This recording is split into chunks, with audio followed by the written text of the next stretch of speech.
మొదటి రోజు నుంచి కూడా ఆంధ్రప్రదేశ్కి ఏకైక రాజధాని అమరావతియే. అమరావతి కోసమే జనసేన పార్టీ నిలబడుతుంది, పోరాడుతుంది. అమరావతితో పాటు ఇతర ప్రాంతాలు కూడా మనం అభివృద్ధి చేసుకోవాలి, అది మన బాధ్యత.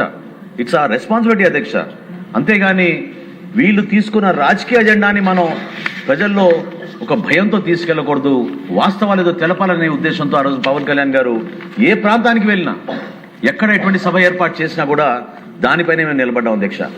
అధ్యక్ష, ఈ సందర్భంగా నేను గుర్తు చేస్తున్నా అధ్యక్ష, ఎందుకంటే ఉదయం మీరు మాట్లాడినప్పుడు సభాపతిగా ఆ స్థానంలో కూర్చున్నప్పుడు, గతంలో నేను కూడా రాష్ట్ర విభజన జరిగినప్పుడు ఆ స్పీకర్ స్టేజ్లో ఉన్నప్పుడు నా ఒపీనియన్స్ని ఎక్స్ప్రెస్ చేసుకోలేకపోయాను అధ్యక్ష, చేసుకోకూడదు కూడా సభాపతిగా ఉన్నప్పుడు. కానీ మొన్న క్యాబినెట్లో ఒక రోజు మేము మాట్లాడుతున్నప్పుడు ఆ రోజు జరిగిన పరిణామాలు, దాని వెనుక రాష్ట్ర ప్రజలు వాళ్ళ అభిప్రాయాలు ఏ విధంగా ఉండినాయి కూడా ఆలోచించకుండా పాలకులు ఎటువంటి నిర్ణయాలు తీసుకున్నారో మనం గుర్తు చేసుకోవాల్సిన బాధ్యత కూడా మనకు ఉంటుంది అధ్యక్ష. I just want to read the last paragraph అధ్యక్ష ఆ రోజు. ఎందుకంటే ఆ రోజు కూడా ఒక తీర్మానం చేశాం సభ. దాదాపు 63 రోజులు చర్చించిన తర్వాత ఏ ప్రాంతానికి ఆ ప్రాంతం గౌరవ శాసనసభ్యులు తెలంగాణ నుంచి కూడా వాళ్ళ ప్రజలు ఏ విధంగా అభిప్రాయపడుతున్నారో దాని గురించి వాళ్ళు పోరాటం చేస్తూ ఉన్నారు. సీమాంధ్ర నుంచి మన గౌరవ శాసనసభ్యులు కూడా వాళ్ళు కూడా నిలబడి శాసనసభలో ప్రతిరోజు ఒకరేమో సమైక్యాంధ్ర కోరుకుంటున్నారు, ఒకరేమో తెలంగాణ రాష్ట్రం కోరుకుంటున్నారు. కానీ ప్రజాభిప్రాయం సేకరణ చేసేటప్పుడు ఇక్కడున్న చట్టసభలో మనం పరస్పరంగా గౌరవించుకుంటూ సభాభిప్రాయం తెలుసుకోకుండా కేంద్ర ప్రభుత్వం ఆ రోజు తీసుకున్న నిర్ణయం ఎంత నష్టం జరిగిందో మన రాష్ట్రానికి ఈ సందర్భంగా నేను గుర్తు చేస్తున్నా అధ్యక్ష. చివరిలో ఆ రోజున ఇది 30 జనవరి 2014 ఆ రోజు ఉదయం 11ంటికి అధ్యక్ష తీర్మానం చేసినప్పుడు the house while rejecting the AP Reorganization Bill 2013 resolves to request the Honorable President of India not to recommend the AP Reorganization Bill 2013 for introduction in the Parliament, as the bill seeks to bifurcate the state of Andhra Pradesh without any reason, basis and without arriving at a consensus. ప్రజాభిప్రాయాన్ని కూడా మీరు దృష్టిలో పెట్టుకోకుండా మీ అంతటా మీరే నిర్ణయం తీసుకున్నారు ఏకపక్షంగానే. దానిపైన చాలా స్పష్టంగా చెప్పాం అధ్యక్ష. without arriving at a consensus, in utter disregard to the linguistic and cultural homogeneity and economic and administrative viability of both the regions. The bill also completely ignores the very basis of formation of the state of Andhra Pradesh, the first linguistic state created in independent India అధ్యక్ష. ఏ విధంగా మన పూర్వీకులు మహానుభావులు ఎంతోమంది త్యాగం చేసి మన రాష్ట్రం కోసం, తెలుగు భాష కోసం పోరాడారు, ఏ విధంగా అన్ని ప్రాంతాల అభివృద్ధి కోసం స్వాతంత్రం తెచ్చుకున్నామో దానికి విరుద్ధంగా భిన్నంగా వీళ్ళు వ్యవహరిస్తున్నప్పుడు చట్టంలో ఉన్న ప్రొసీజర్స్ని కూడా గౌరవించకుండా డెమోక్రాటిక్ నార్మ్స్ని వీళ్ళు పట్టించుకోకుండా చేస్తే ఎంత నష్టం జరిగిందో అనేది ఉదాహరణ ఈరోజు నేను ప్రత్యేకంగా మీ అందరి ముందు ప్రవేశపెడుతున్నా అధ్యక్ష. ఎందుకంటే మనం ఆలోచించాలి, అభివృద్ధి అనేది ఒక నాయకత్వంలో ఉండదు అధ్యక్ష. అందరం కలిసికట్టుగా నాయకత్వాన్ని బలపరచాలి. చంద్రబాబు నాయుడు గారు ఆ రోజున సింగపూర్ మోడల్ తీసుకొద్దాం, సింగపూర్ ఏ విధంగా అభివృద్ధి చెందిందో అక్కడ ఉన్న అసెండాస్ కానివ్వండి, మన జురాంగ్ కానివ్వండి, సర్బానా కానివ్వండి, వాళ్ళతో సంప్రదించి ఒక మాస్టర్ ప్లాన్ తయారు చేయాలనే కోరిక ఎందుకు వచ్చింది అధ్యక్ష? ఏ ప్రాంతంలో లేని రాజధాని మన ప్రాంతంలో రావాలి. అటువంటి ప్రత్యేకమైన ఒక అద్భుతమైన నగరం మనం నిర్మాణం చేసుకోవాలి. ఆంధ్రప్రదేశ్ ప్రజలు గర్వపడాలనే ఉద్దేశంతో ఆ రోజు తీసుకున్న నిర్ణయం అధ్యక్ష. అంతేగాని వ్యక్తిగతంగా పాలకులుగా మనం 5 సంవత్సరాలు ఉన్నంత మాత్రాన మనం ఈ రాష్ట్రానికి కావాలని కక్ష కట్టి నష్టం చేసే విధంగా వాళ్ళు చేసిన పరిణామాల వలన, ప్రయత్నాల వలన ఇంత నష్టం జరిగిపోయింది అధ్యక్ష. కావున ఈ సందర్భంగా నేను అందరినీ కోరేది ఏంటంటే అధ్యక్ష, ఆ రోజు నరేంద్ర మోడీ గారు శంకుస్థాపన జరిగిన రోజు చాలా స్పష్టంగా చెప్పారు అధ్యక్ష, Andhra Pradesh will lead a new economic revolution అని. గౌరవ ప్రధానమంత్రి గారికి ఒక నమ్మకంతో అమరావతి నిర్మాణం ద్వారా ఆంధ్రప్రదేశ్కి గారు దేశంలోనే ఒక అద్భుతమైన మార్పు తీసుకురాగలుగుతాం, ఎకనామిక్ రెవల్యూషన్ తీసుకురావాలి ఆంధ్రప్రదేశ్ అనే ఆలోచనతో ఆ రోజు ఆయన ఆశీర్వదించారు అధ్యక్ష.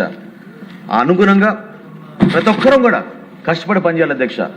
మన కూటమి ప్రభుత్వం ఖచ్చితంగా ప్రజలు ఏ విధంగా కోరుకుంటున్నారో, ప్రజలు ఏ విధంగా ఆశిస్తున్నారో, ఈ ప్రాంత ప్రజలు ప్రత్యేకంగా రైతులు అధ్యక్ష వాళ్ళ బిడ్డల్ని కూడా, వాళ్ళ బిడ్డల భవిష్యత్తు గురించి కూడా ఆలోచించకుండా త్యాగం చేసి మనకి ఆ రోజున అందించారు అధ్యక్ష. ఎన్నో సందర్భాల్లో మహిళలు వచ్చి పిల్లలు మెడిసిన్ సీట్, ఇంజనీరింగ్ సీట్ కాలేజీలో చదువుకుంటున్నా కూడా పవన్ కళ్యాణ్ గారితో వేధించుకుని అయినా కానీ మేము మా ఎకరం 2 ఎకరాలు రాజధానికి ఇచ్చేసామండి, అన్యాయం జరుగుతుందనే ఆవేదనతో వాళ్ళు మాట్లాడినప్పుడు ఆ రోజున పవన్ కళ్యాణ్ గారు కేంద్ర ప్రభుత్వంలో ఉన్న పెద్దల్ని కలవాలి, మనం ఎందుకు బాధ్యత లేదనేది మనం ప్రశ్నిద్దాం అని ఆ రోజు మేము ప్రతిపక్షంలో ఉన్నా శాసనసభ్యులుగా లేకపోయినా ఒక బాధ్యతగా జనసేన పార్టీ నుంచి పవన్ కళ్యాణ్ గారి నాయకత్వంలో ఢిల్లీకి వెళ్ళి 2-3 సార్లు వాళ్ళతో సమావేశం జరిపి వాళ్ళని నమ్మకం వచ్చే విధంగా కల్పించి ఆ రోజున భారతీయ జనతా పార్టీ కూడా కలిసి వచ్చి ఆంధ్రప్రదేశ్కి ఏకైక రాజధాని అమరావతి ఉండాలి అని తీర్మానం చేసుకుని మనం ముందుకెళ్ళాం అధ్యక్ష. కాబట్టి దయచేసి సభ్యులందరూ కూడా నేను కోరేది, ఇది ఒక టెక్నికల్ ఇష్యూ కాదు, ఖచ్చితంగా ఇది ఒక ఎమోషనల్ ఇష్యూ అధ్యక్ష. ఎంతో పోరాటం చేశాం, నిలబెట్టుకున్నాం. ఇంకా ఇప్పుడు ఈ రోజున మన బాధ్యత మరింత పెరిగింది. గౌరవ ముఖ్యమంత్రి గారు చంద్రబాబు నాయుడు గారి నాయకత్వంలో, అదేవిధంగా మన రాష్ట్ర ఉప ముఖ్యమంత్రి పవన్ కళ్యాణ్ గారి నాయకత్వంలో మన అందరం కూడా కలిసికట్టుగా ఈ ప్రాంతానికి మన రాష్ట్రానికి మేలు జరిగే విధంగా ఒక అంకిత భావంతో ఒక అద్భుతమైన నగరంగా మన అమరావతిని మనం ముందుకు తీసుకెళ్లాలి. దానికి మనందరూ కూడా సహకరించాలని ప్రజలు కోరుకునే విధంగా మనం కలిసికట్టుగా పనిచేసుకుని ముందుకెళ్దామని మరొకసారి తెలుపుకుంటూ అవకాశం కల్పించినందుకు మీకు ప్రత్యేకంగా ధన్యవాదాలు అధ్యక్ష.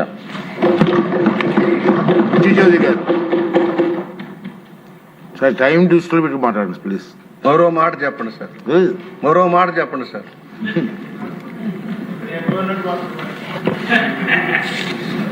ఒకసారంటే సీనియర్ మెంబర్ గా ఈ పాత్ర ఏంటో మా బాబు గారికి బాగా తెలుసు. మీరంటే గౌరవం, అందరికి గౌరవం కోసం కాదు సార్, ఈ చరిత్రలో నేను కూడా చిన్న ఇంటర్ వాసి భాగస్వామ్యం ఉంది కనుక చెప్పాల్సిన అవసరం ఉంది.